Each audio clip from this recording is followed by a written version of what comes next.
നമസ്കാരം.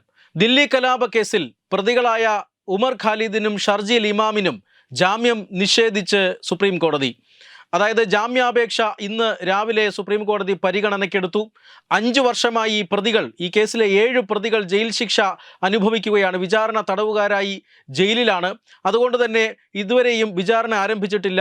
അതുകൊണ്ട് പ്രതികൾക്ക് ജാമ്യം ലഭിച്ചേക്കും എന്നൊരു സൂചന ഉണ്ടായിരുന്നു. എന്നാൽ സുപ്രീം കോടതി ജാമ്യം നൽകിയില്ല. കൃത്യമായി തന്നെ ഈ പ്രതികൾക്ക് കേസിൽ ഉള്ള ബന്ധം, കുറ്റകൃത്യത്തിലുള്ള ബന്ധം അതെന്താണ് എന്ന് വിചാരണ കോടതി പരിഗണിക്കട്ടെ. പക്ഷേ പ്രഥമ ദൃഷ്ടിയ ഈ കുറ്റകൃത്യത്തിൽ ഉണ്ട് എന്ന് കോടതിക്ക് ബോധ്യപ്പെട്ടിരിക്കുന്നു. അതുകൊണ്ട് തന്നെ 2 പ്രതികൾക്കും ജാമ്യം അനുവദിക്കില്ല എന്ന് സുപ്രീം കോടതി അസന്ദിഗ്ധമായി പറയുകയായിരുന്നു. അതായത് എല്ലാവരും ജാമ്യം ലഭിക്കുമെന്ന് പ്രതീക്ഷിച്ചിരുന്നു. ഉമർ ഖാലിദിനെയും അതുപോലെ തന്നെ ഷർജീൽ അഹമ്മദിനെയും ഒക്കെ ജാമ്യത്തിലെടുക്കാൻ ജിഹാദികളുടെ വൻ സംഘം തന്നെ പുറത്തുണ്ടായിരുന്നു. അവർ കോടിക്കണക്കിന് രൂപ അതിനുവേണ്ടി ചെലവഴിക്കുന്നുണ്ട്. പക്ഷേ ഇപ്പോഴും അവർക്ക് പരാജയം ഏറ്റുവാങ്ങേണ്ടി വന്നിരിക്കുകയാണ്. 7 പ്രതികളിൽ 5 പ്രതികൾക്ക് ജാമ്യം ലഭിച്ചു. പക്ഷേ ഉമർ ഖാലിദും അതുപോലെ തന്നെ ഷർജീൽ ഇമാമും ഈ കേസുമായി ബന്ധപ്പെട്ട വളരെ പ്രധാനപ്പെട്ട പ്രതികളാണ്.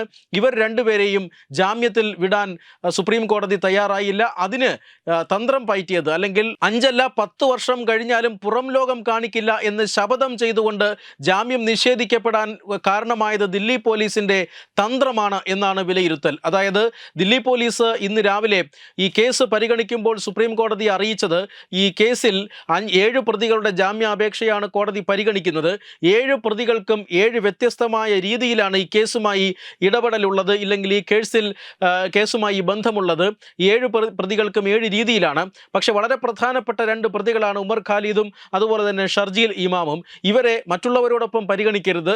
ഇവരെ ഓരോരുത്തരെയും അവരവരുടെ കുറ്റകൃത്യം അനുസരിച്ച് വേണം ജാമ്യം കൊടുക്കണമോ വേണ്ടയോ എന്ന് ഓരോരുത്തരുടെയും കാര്യം പരിഗണിക്കണമെന്ന് ദില്ലി പോലീസ് സുപ്രീം കോടതിയിൽ അറിയിക്കുകയായിരുന്നു. ആ ഒരു നിലപാടാണ് ദില്ലി പോലീസ് സ്വീകരിച്ചത്, പ്രോസിക്യൂഷൻ സ്വീകരിച്ചത്. അതുകൊണ്ട് തന്നെ ആ തന്ത്രം അത് കോടതിയിൽ ഫലിക്കുകയായിരുന്നു.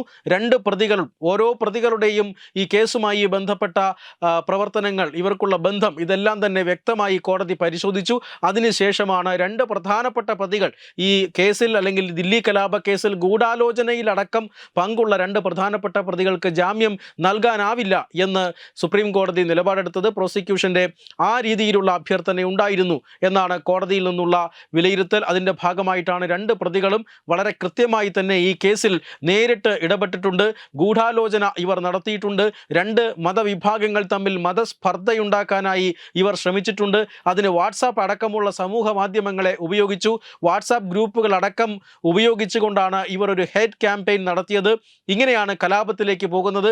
American president Donald Trump India സന്ദർശിക്കുന്ന അതേ സമയത്ത് തന്നെ ഈ കലാപം നടത്തണം എന്ന് ആസൂത്രണം ചെയ്തത് അന്താരാഷ്ട്ര തലത്തിൽ, അല്ലെങ്കിൽ ആഗോള തലത്തിൽ ഇന്ത്യയുടെ അഭിമാനത്തെ ഇല്ലാതാക്കാൻ വേണ്ടിയിട്ടാണ്, ഇന്ത്യയുടെ സൽപ്പേര് ഇല്ലാതാക്കാൻ വേണ്ടിയിട്ടാണ് ഇത്തരത്തിൽ കലാപം നടത്തിയത്. ഡൊണാൾഡ് ട്രംപിൻ്റെ സന്ദർശനത്തിൻ്റെ അന്ന് തന്നെ ഭാരതത്തിൻ്റെ തലസ്ഥാനത്ത് കലാപം നടത്തിയത് എന്ന് കോടതിക്ക് വ്യക്തമായി ബോധ്യമായിരിക്കുന്നു. അതിൻ്റെ അടിസ്ഥാനത്തിലാണ് ഉമർ ഖാലിദിനെയും അതുപോലെ തന്നെ ഷർജീൽ ഇമാമിനെയും ഇനി പുറം ലോകം കാണിക്കില്ല എന്ന രീതിയിൽ ദില്ലി പോലീസ് കോടതിയിൽ നിലപാടെടുക്കുന്നു.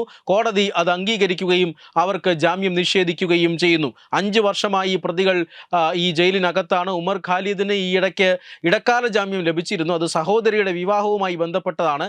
അതിനുശേഷം അദ്ദേഹം ജയിലിലാണ്. എന്തായാലും 5 അല്ല 10 വർഷം കഴിഞ്ഞാലും ജയിലിൽ തന്നെ ആയിരിക്കും ഇത്തരം തീവ്രവാദികൾ എന്ന് സുപ്രീം കോടതി ഊന്നി പറയുകയാണ്. മാത്രമല്ല, ഈ കേസിൻ്റെ വിചാരണ എന്തുകൊണ്ട് ഇതുവരെ ആരംഭിച്ചില്ല എന്നുള്ളതിന് കൃത്യമായ ഒരു വിശദീകരണം ദില്ലി പോലീസിന്, അല്ലെങ്കിൽ പ്രോസിക്യൂഷന് നൽകാനായി കോടതിയിൽ. അതായത് ഈ വിചാരണ നടത്താനായി ധാരാളം സാക്ഷികളെ വിസ്തരിക്കേണ്ടതുണ്ട്. അവരിൽ നിന്നും ധാരാളം തെളിവുകൾ ശേഖരിക്കേണ്ടതുണ്ട്.